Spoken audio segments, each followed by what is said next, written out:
Hey, what's up? What's going on, everybody? You have now tuned in to my Black Ink Crew recap. Guys, make sure that you subscribe if you haven't yet done so. Share this video wherever you like to share videos. And don't forget to give it that good old thumbs up. Okay, boom. Hey, shout outs from last week. I'm going to do one. So, shout out to TM, who was like, when someone has trust issues, they don't go away. And anything can trigger highlight that. People are acting like Duchess is wrong for feeling how she's feeling. And Cesar did move on, tattoo baby, pretty quickly. I think Dutch brought the focus in their relationship. He seems like we say where I'm from, whatever buck up goes. Okay, you just told me something new. Okay, and TM had another thing to say. I don't think they should have approached Nikki Richard like that. Any number of things could have happened. She could have lost the child. She may have been a side chick hoping for a main chick status, and this main chick was pregnant. I agree with Richard. If you know she's supposed to be my help, and this is the best you've seen me in a long time, why would you do that? If anything, talk to us private. You know, that makes a lot of sense. They should have kind of talked to them privately. And yeah, it could have been something where the baby could have died. Like, it could be some traumatic experience. There's a lot of things that could have happened. Or, yeah, she could have been the side chick. I mean, because the way she's talking, she kind of hinted that somebody had a baby and she was kind of there because he had a kid. So I'm like, wait, hold up. So you walking around pretending that that's your kid? That's what you're trying to say? I mean, and I think for a registry, you could put any last name. I mean, it's just how you set it up with what name. So that don't necessarily mean that you're married to that person. So yeah, it's a lot. It's a lot that we could we want to really decipher everything. And yes, if you got trust issues, I mean, for me, I know how I am, and I know I got some crazy trust issues at times. And yeah, I know that a lot of people have had to suffer because of that. And yeah, when you have trust issues, especially you still with the person that you got trust issues because they gave you valid reasons to not trust them, then yeah, you're gonna be some type of way, you know. Because you got scorned, you know? Especially when you put all your trust in that person and they do something to show you they're not trustworthy. Yes. You got it. You got it, boo. You got it out of me. Alright, so let's talk about this particular episode here. This is Black Ink Crew on 113th is back in business. They opened it up in style. They had the beautiful girls that was ready to play mass. Looked like it was carnival festival season, you know, and they had the red carpet. They cut the little ribbon. It was time to bust some bottles early in the day and just get the Henny on and popping, honey. I'm like, ain't nothing changed. They've been closed. They went to Puerto Rico. They did all this other crap and ain't nothing changed. I mean, he know at the end of the day, he need that shop to be open so he can get that revenue. Because closed down, I'm pretty sure you're losing more money than if it was open. You know, they just need to do what's right so they don't have the dollars flying out the window. That's the whole thing. And Melody, somehow, some way, she appoints herself as the manager. Like, she wants to be the manager. Sky was looking like, wait, hold up, wait a minute. Like, she just going to try to snatch this rug from up under my feet? I thought we was cool. But she kind of clarifies things. She's really trying to snatch it up from under Teddy's feet. Because Teddy's not really doing the best job of being a manager. So she's ready to take control and get this thing popping so that she can make some good money out of this. Because she got a mouth to feed now. So she needs it to be open. She needs it to be making money and doing the right thing. And, you know, Teddy gets upset about it. He leaves it, as he always does. Like, he's really the type to, like, just walk away from a situation. Like, just walk. You know, like, don't even think twice about it. Don't even want to talk about it. Just, nah, I'm out. That's it. Like, whoa. Like, can we at least say something? Like, how about you tell us how you really feel? And but she did mention that she would like to have Sky as her co-manager. So once she said that, that kind of like fixed everything real quick and got her back in good graces with Sky. Because you know Sky was about to be out for her, hearing that she trying to take her position. Like, hold up, wait a minute. How long you been here and how long I've been here? We was about to pull some ranks up in here.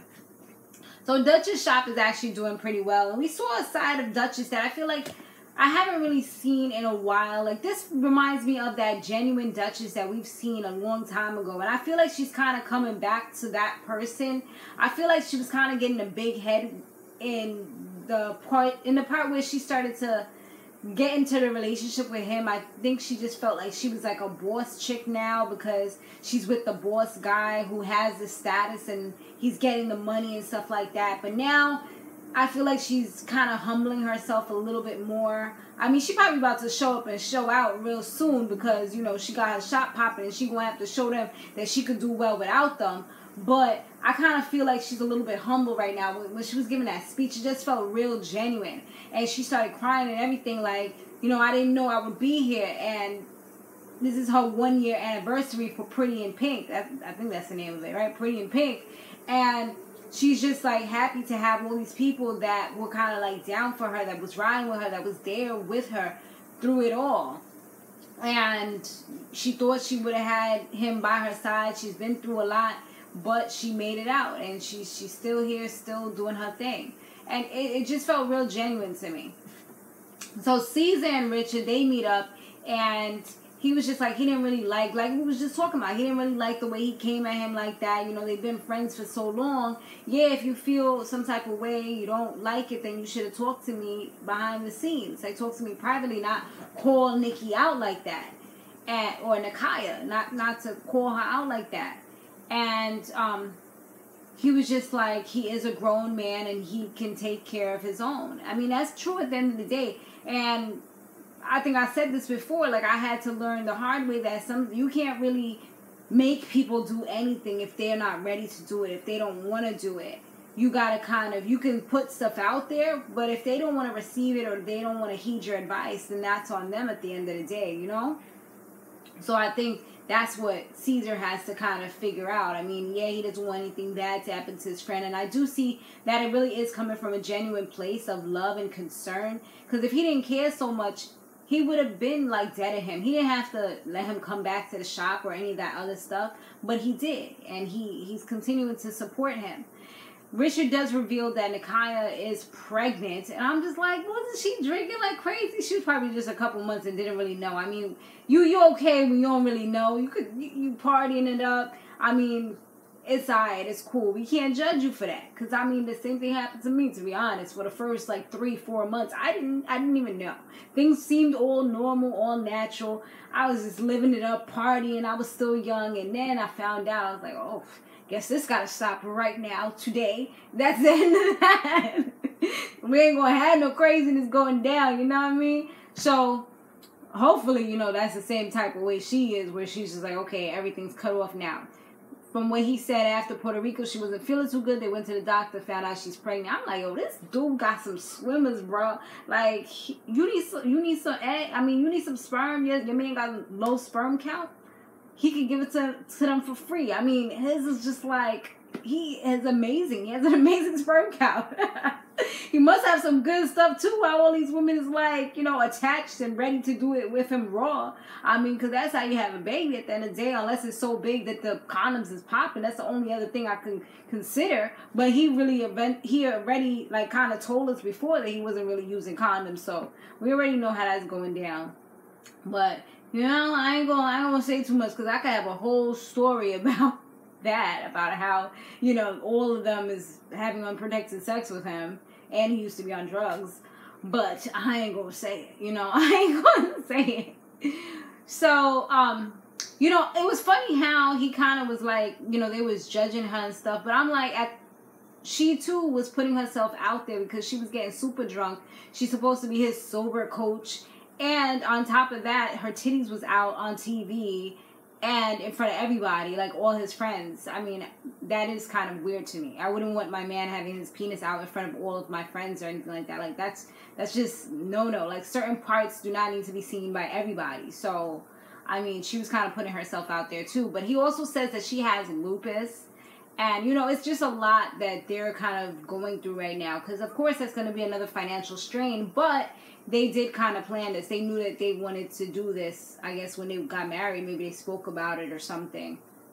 So, I mean, it definitely does cause her to have a high-risk pregnancy because of the lupus.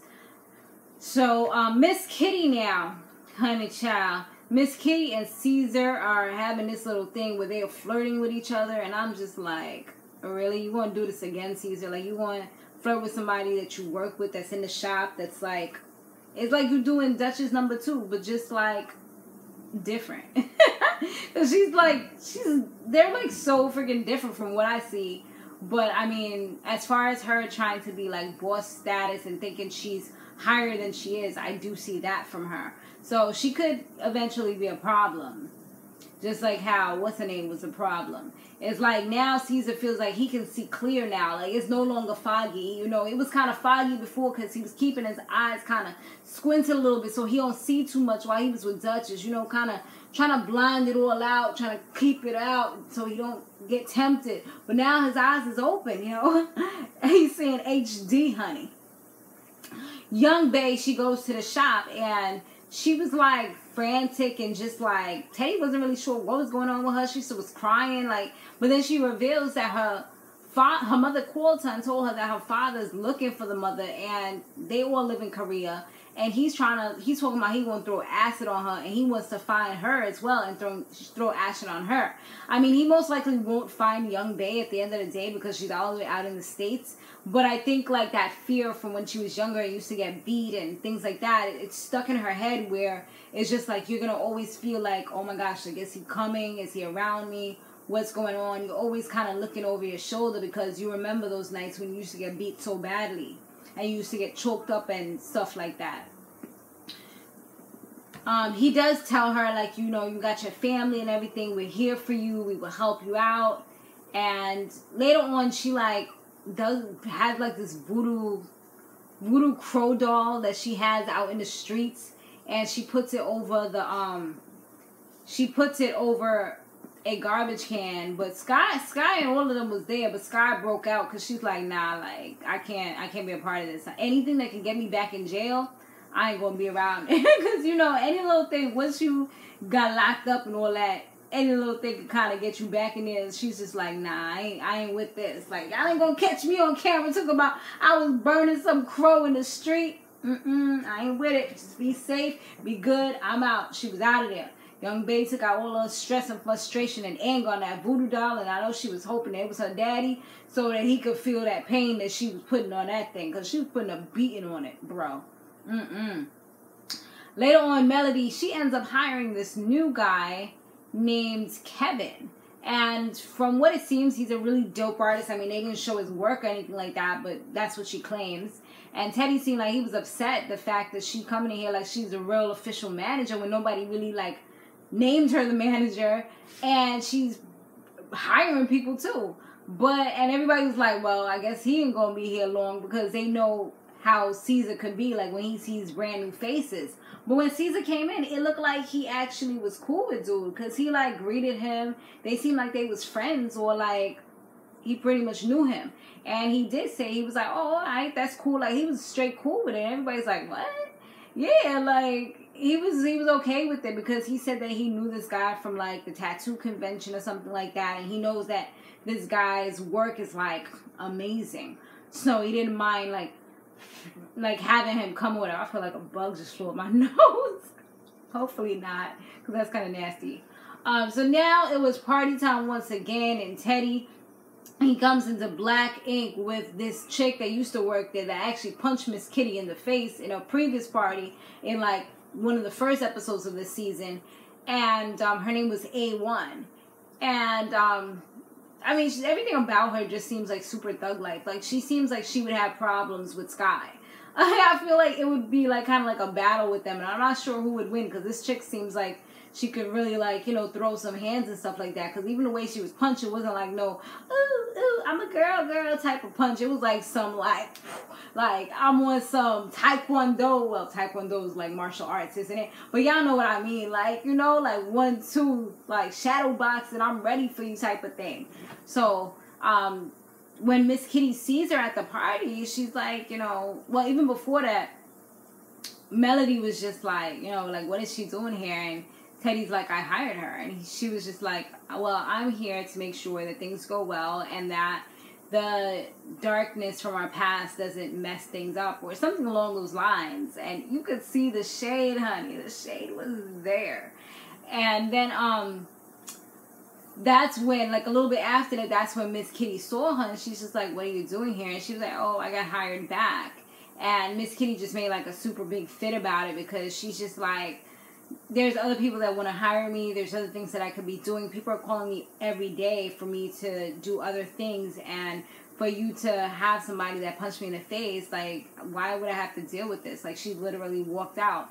I mean, it's understandable, because somebody punched you in your face and now you have to work with them. Like, how is that okay that you hire? Why would you even hire this person back? Like, you know, that's like a safety concern. So obviously you must have fired her for a reason. I mean, I don't remember if they said why she got fired in the first place, but it's kind of like, I just feel like he did that out of spite, and Caesar's allowing him to rock with it just because that's his cousin, you know? So she talks to him privately, and he was like, he didn't know it got like that, but he didn't really say he was going to do anything to rectify it. All he did was kind of flirt with Miss Kitty a little bit in the car. They end up kissing. I'm like, really, Cesar? Really? Come on. Like, this is not a good look for you. You looking like you super thirsty right now. Like, you just got out of the cage and you hungry. Like, you're not even hungry. You hungry. Like, you ready. You looking at anything in sight like they your prey. Like, that's what you doing right now. Like, what's up with you, bro? Like, that's not fly. Like, are you trying to have Duchess watch these shows and just feel like, damn, like, this is my fault? I mean, it kind of was her fault because the way she walked out of it, but it was a reason, because she already has an issue with him with trust, and he kind of had these accusations against him, although she didn't confirm it before she left. But you know, everything has a reaction. So yeah, Cesar, like I said, he goes after her, he kisses her and all that in the car, and then they head back to the crib, and it looks like they got the down and dirty, honey. And I'm just like, you messing up business. Like, this girl was actually looking like she was working pretty good, you know. Why can't she just be the receptionist and be pretty? Now, all of a sudden, you gotta, like, taint things. You gotta be another Teddy. That's what you being. Like, now you being just like everybody else that you told them, when you was the one who told them to change or not be the way they was, and doing everybody in the shop. But yeah, guys, that was my Black and Crew. Guys, definitely be sure to comment down below on and give me some feedback on the show. Be sure to stay fabulous, live free, and soar limitless. I'll see you in the next one.